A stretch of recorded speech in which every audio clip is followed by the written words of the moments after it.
Howdy, howdy, Civil here, and welcome to a quick news update for Total War Warhammer 2. Now, I saw some of the announcements and kind of perused a little bit where I could and read over it and just want to give a few thoughts because I think when we get to what the pre-production team is working on,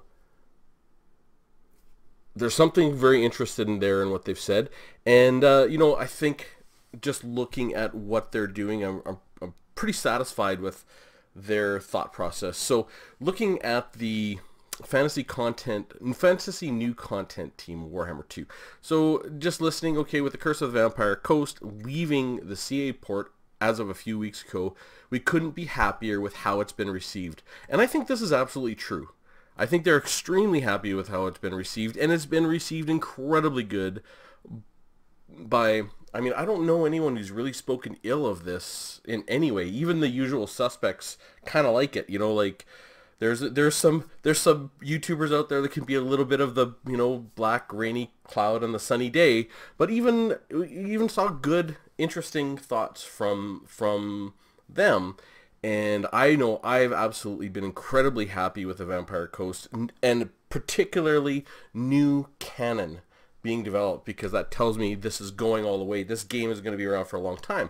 And I think they are happy, and I think it's been a financial success. I don't know the numbers on the downloads, but I think it's been really good, and I've liked the way they've also shifted a little bit more focus internally onto multiplayer. Like, if you notice, they really paired up this launch with the multiplayer community. People, like Turin, and they, really brought in Janet on Occasion, Italian Spartacus for some great commentary, and they've been bringing in Loremaster to play. Eventually, Loremaster of Sotek, I think, is the most knowledgeable fantasy YouTuber out there. I loved watching his videos as he was going through and saying, okay, this is when they showed the Silastra Direfin, the shadow of her, not who it was. He instantly knew it was nobody. He said it was new canon right away. He was awesome. He was fantastic to watch. And they're bringing in new multiplayer players into the featuring of the launch, which was great. It bodes well. And here's the other thing that is I'm going to talk about a little bit. Other part of the news is they are sort of abandoning Total War Arena, which was the World of Tanks, World of Warships sort of run wing of Total War. It wasn't, I don't think, terribly successful. I think the people who played it really enjoyed it, said it was fun, and it looked interesting, but it just didn't quite hit there. And they are orienting those people to other projects. And my strong feeling is, I think Total War Warhammer is going to get some key people in that to really focus on the multiplayer, because they've kind of been, they always had their toes in the water on the multiplayer side, and Total War all through the series has had multiplayer, but have never focused on it. And this is one wish that I had, because Warhammer is a specific multiplayer game, even in the tabletop. You make your armies, you play against other people. That's what this game is all about. And hopefully a few people on that team end up coming into the Total War Warhammer team. Maybe they've learned a few things about, network coding and how to, group people and how to make things interesting and fun, and maybe able to bring some of that knowledge and create a more thoroughly thought through multiplayer system, which I think could be a very big possibility. But I think when they say we couldn't be happier with how it's been received, they're absolutely being dead honest. It's been received very well. This game is a juggernaut, and I think I don't know, I have some really high hopes. I'm going to talk about them in the very last bit of this when we go over the fantasy team. So all of us in the fantasy new content team had great fun while fans speculated during legendary lord reveals, and it was fun. It was awesome. They did it perfectly. Right through reading all the feedback on your first playthroughs. I think it was a blast. So we're not resting on our laurels, though, and are taking the time to look at the fan feedback following the release and at Total War Warhammer 2 in general, with a view to releasing an open beta before we all break for the holiday to fix a few bugs, update the Total War Warhammer 1 races skill trees to be more in line with their Total War 2 counterparts, and to do some general quality of life fixes to ensure you have something new to get stuck into over the festive season. So I really feel that they're obviously going to be doing a little playing with the tech trees for the lords, for the Warhammer 1 lords. I don't know how far they'll go. Maybe they're going to do a complete rework. I don't know. They did a big rework for the heroes a while back, but I think that should make it fun. But this feels like there's a little more to this, and they're putting it through an open beta, meaning that this is a little bigger than what they can be quite sure of. So I think they want to put out something that's interesting and fun and let you play the old game or let you play the beta over the Christmas season. Now, I think they will be spending a significant amount of time actually tweaking the vampire counts, or vampire coast. You know, I kind of foresee some tweaks being made to the depth guard, to some of the other units which are maybe not performing quite as well as they could, and maybe, you know, like the Regiment of Renown Necrofex Colossus, I think it's still a little bit weird. I think they're going to spend a ton of focus on specifically the Vampire Coast, on sort of tweaking where some of their units are and how they are performing. There will be some other tweaks, I think, through some of the other factions, but I think they will be incredibly small. I do believe they're going to have a look at magic missiles. Some of the magic missiles are extremely powerful now that they've been tweaked up. We'll see how far they go with that. And they're going to do a few other things. It should make multiplayer through the holiday season very, very interesting, and hopefully even more balanced. It should be really fun, and I'm looking forward to that. So I don't see a whole lot coming patch-wise, with exception of a few campaign stuff and some small tweaks for some factions and multiplayers. Hopefully some serious sort of tweaking with a few of the key units in the Vampire Coast. Now, what units will those be? I mean, I'm not entirely sure. I think a lot of people are very happy with the frontline troops. Depth Guard are a little bit, I think they were a little bit over nerfed at launch. Before launch they were extremely powerful, but they nerfed them quite a bit, so they might bump them up a little bit, maybe in health, maybe in general capability.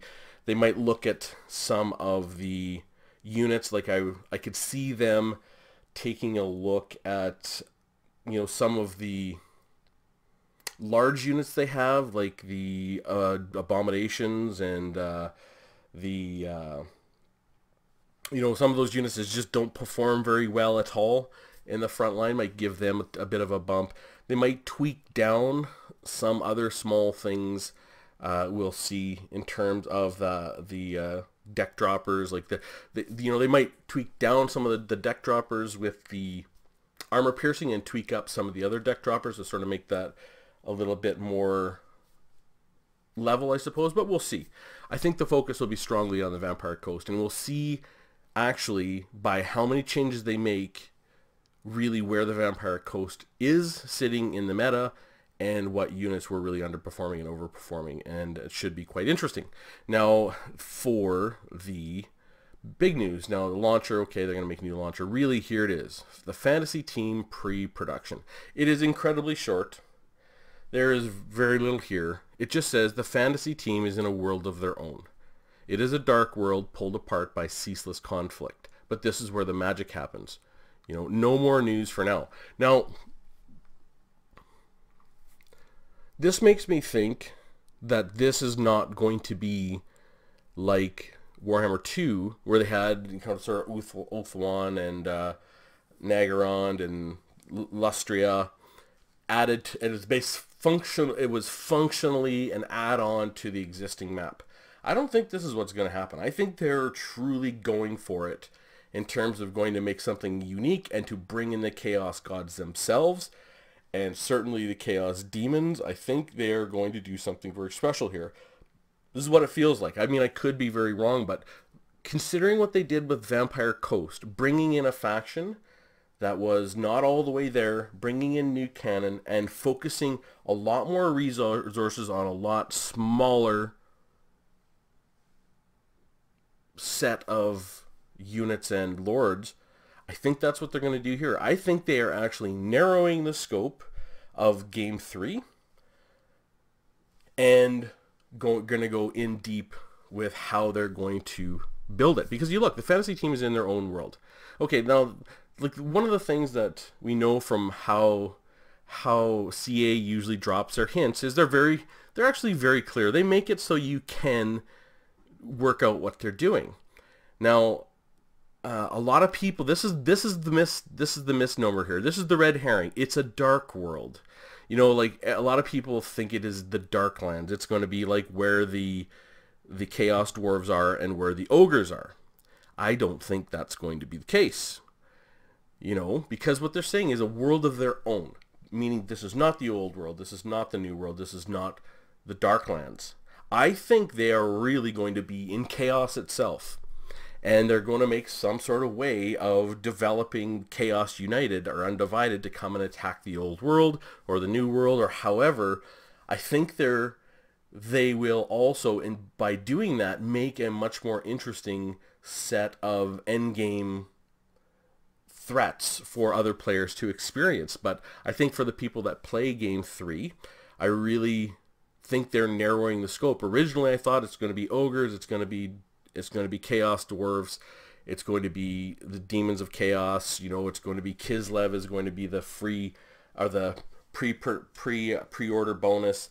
Now I'm not so sure, because I look at this, you know, it's a dark world pulled apart by ceaseless conflict. We know this is chaos, but this is where the magic happens. So this is you know, this is where the magic happens, is saying, you know, this is the source. So I don't think this is going to be in the old world, new world, or Darklands. I really do think this is going to be in Chaos itself, in the Void or wherever, where the Chaos gods are. This will be a huge leap, I think, for CA, Total War, and maybe not such a leap for Games Workshop, because this is sort of their wheelhouse, but it could make for an absolutely amazing Game 3. And I have a feeling that they are, you know, just by reading this is where they're going. Now, it is a little bit disappointing, because this means that it may be a while down the road before we get some of these other factions, Chaos Dwarfs and Ogres and, you know, Hobgoblins and sort of these sort of things. And or they might find some way to include them in the base game somehow. Maybe by finding a way for the Realm of Chaos to interact with the old world in terms of having places like available to war with in there more readily, so they can introduce add-ons to both the total game, which will be like the Mortal Empires version, and the Warhammer 3 version with some of the DLC. So I really... this is good, I think, if they're going to do this. B, this is giving a pretty big hint, I think, that the base game for Game 3 is going to be narrow. Going to be pretty narrow. And that the add-on to the major map might not be as vast as we thought, but it might grow. Now, if I look at the actual map, so I've been kind of taking a look. They made a few changes here and there. So this is the map, and you can see this is sort of the edge of the map. You see, you know, Nagaron's up here, and here's Ulthuan, and they sort of extended some of these provinces here at some point, very recently. It used to be just to the mountains, and they have this extension to the map. So this is clear. You know, this is the Darklands. You know, you got the Chaos Dwarves sort of over here, and you've got the Ogres all around, and you know, you maybe have some Wood Elves, and you might have, you know, Ind, or, you know, some not quite Ind is over here, but, and, you know, you have the Chaos Wastes up here, and this might be where I would have thought, like, Game 2 was all of this map basically expanded. I would have thought, well, maybe Game 3 is this map expanded over here, and then we're going to play on this map and the combined map. I don't think that's exactly how it's going to work. It just doesn't seem like it's going to be that way. Like, this seems like this, okay, we'll have this combined map when they put it out, and they may have features that are quite different in terms of how they interact with Game 3 and how they interact with the combined map. So, you know, I don't know. It just, when I look at what this says, you know, it really says, you know, they're in a world of their own. You know, this is not the New World, Old World, Darklands. This is a complete separate thing, I think. I think they're making it clear. And it is a dark world. I think that is the red herring. Because most people are like, well, yeah, it's the dark world. Well, that's the Darklands. No, I think that's the red herring. I think it is a dark world. It's chaos itself, pulled apart by ceaseless conflict. That's chaos. But this is where the magic happens. Again, that's chaos. That's what the vortex is for, is to draw away magic from the old world and new world, right? It draws away magic because this is where it's coming from. And so I don't know, it just feels to me like that's where they're going. And you know, in between Game 3, they're in pre-production right now. How long is this going to take? I don't know. I'm sure they've been in pre-production longer than just, you know, starting today. They've probably been thinking about it, obviously mapped it out from Game 1. And, you know, looking at what they're doing here, they don't have any real hard stuff, I don't think, to get through to Game 1. You know, the next DLC it has to be Skaven and Lizardmen. There's just no way it isn't. And will we see another DLC before Game 3? I don't know. Maybe, maybe not. You know, we'll see the Skaven. We'll see Skaven Lizardmen for sure. That's coming. Get their regiments right now and get them sorted out. Will we see one more DLC before Game 3? I just don't know. Maybe we will, maybe we won't. But I think this is where I think you will see not a DLC, but the pre-order bonus of, say, Kislev, which I still think the pre-order bonus would be Kislev. It might be something else. It might be Amazon's. It might be, who knows, it might be Albion. It might be Araby. I would be happy if it was Araby. I'd be happy with anything. I don't really care. I play the Dowie. It can be anything. It'll be fine with me. And but I think that pre-order bonus will be sort of the final DLC, because that's what they sort of did with Norska. You could play Norska quite a bit before Game 2 was launched, and it was really fun, and it kind of kept the hype going and kept everyone ready to go for Game 3. So I think that's what we're going to see for schedule. So if that schedule holds true, and the next thing we're going to see is, we're going to see a little bit of an update here. We'll probably see the, you know, just looking at kind of schedule, we probably see the Game 3 getting scheduled for somewhere in, either they go for sort of that summer, meaning like July, or they would hold back all the way till next fall, but I doubt it. I think they're going to aim for summer, sort of a July release, and if they're aiming for a July release, they probably put Lizardmen out and Skaven sort of in February, and then they put the pre-order bonus out in sort of May. You know, kind of in that schedule to keep people going, and they put all their focus on this Game 3, which I really do think is, like, this has got me kind of excited. Like, they're really, you know, this feels like we could get something pretty spectacular here in terms of what this game looks like. Because if they're going into Chaos itself, or their rendition of what the Realm of Chaos is going to be like to actually play a game in, it could be really fascinating. And, you know, maybe you see some factions play a big role. Maybe you do see the Chaos Dwarfs there and Hashut, and maybe you see Skaven in there with the Horned Rat or whatever it is, and some of their demons. And, you know, maybe you see some of these other factions sort of around the edges, and maybe they have some way to draw in some of the other factions into that play world for some reason or other. I don't know what the mechanic would look like. It seems really weird, and I don't know how the old world and Chaos will interact in terms of what they're going to do, but it's exciting. That's the thing. It's really interesting and terribly exciting, because it's a whole new concept for gameplay for CA completely, and really for for Games Workshop, because there's not really been anything quite like this. Whereas, you know, in terms of how these games are going to function and how they're intended to interact by way of actual mechanic. So I think it's going to be fun. Maybe it also paves the way for some sort of crazy mechanics that might lead to the possibility of other things, other games in the future. I don't know. I'm just terribly excited about it. And I think one of the beauties of this Game 3 is CA and Games Workshop can take big risks with this game. They can take really big risks because they have their player base that have Game 1 and Game 2, and there's going to be some percentage of people with Game 1 and Game 2 are buying Game 3 no matter what.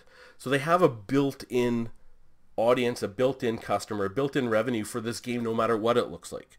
Just for the people who might not even play it, like me, like if it's just Chaos, I'm probably not playing it, but want to play the whole world map in Game 3 once the combined map is completed. So they can take some pretty big risks here in how this game is done. And when you allow companies, artists, and people internally to take some big risks, what you do is you unleash creativity. And my sense is this is what this feels like to me, is the potential to unleash some real creativity and some real interesting thoughts. And the game itself, Game 3, might sort of be a flop. You never know. If this does end up being Chaos and their vision of what it's like, it might not be that great. But that doesn't matter as long as it interacts with the world map in an interesting way, and we have, you know, some new factions to play with, and the combined map is really the game that lots of people are going to be looking to play, so they can sort of take risks with this map. And the Vortex, people still play the Vortex map. I think that was a surprising success for me, how they did this. This has all been very good. Vortex map is still beautiful. It's still interesting to watch campaigns played in the Vortex map. I think I still watch campaigns played in the Vortex map. Obviously, with all the Vampire Coast, lots of people chose to play in the Vortex map because the games roll around a little faster, and it's just a little bit prettier, and it's a little bit of a bigger play space for the factions that are inside of it. And with the combined map is still going to be there. So this fantasy team can take some big risks in how they make this game work and the mechanics they have inside of the game, because they're also sort of nutty things. I mean, we're talking about the Chaos Gods here, right? I mean, they can have some pretty crazy mechanics and still be pretty fun, as long as, well, it doesn't mean as long as there is no caveats. They can have crazy mechanics in campaign in the Game 3, maybe because it's in a different world literally. These do not have to translate into old world, new world specifically. It looks like, I think it's going to be in a completely different world. It's not going to be in the Darklands specifically, I don't think, by what I'm looking like. I could be completely wrong, This is a fun thing about speculation, you're right and you're wrong quite a bit, but I think this is interesting, because this is kind of what it feels like to me, is that maybe they were originally expecting to build on the kind of map and do something like this. I think they might be going for something completely different. Really, the pinnacle of fantasy gameplay, and something completely interesting for everybody who is a fan of this marriage between CA and Games Workshop, which has been so amazing so far. Anyways, would love to hear from you. Love to hear from your thoughts on Game 3. I know I've speculated about it before, and obviously as we get closer, I think those things are bound to change a little bit. I think the Vampire Coast has changed my opinion of what CA and Games Workshop are willing to do with this game. I'm very hopeful for it, and I think this fantasy new content team, I think there's going to be minor tweaks. They're going to focus hard on the Vampire Coast.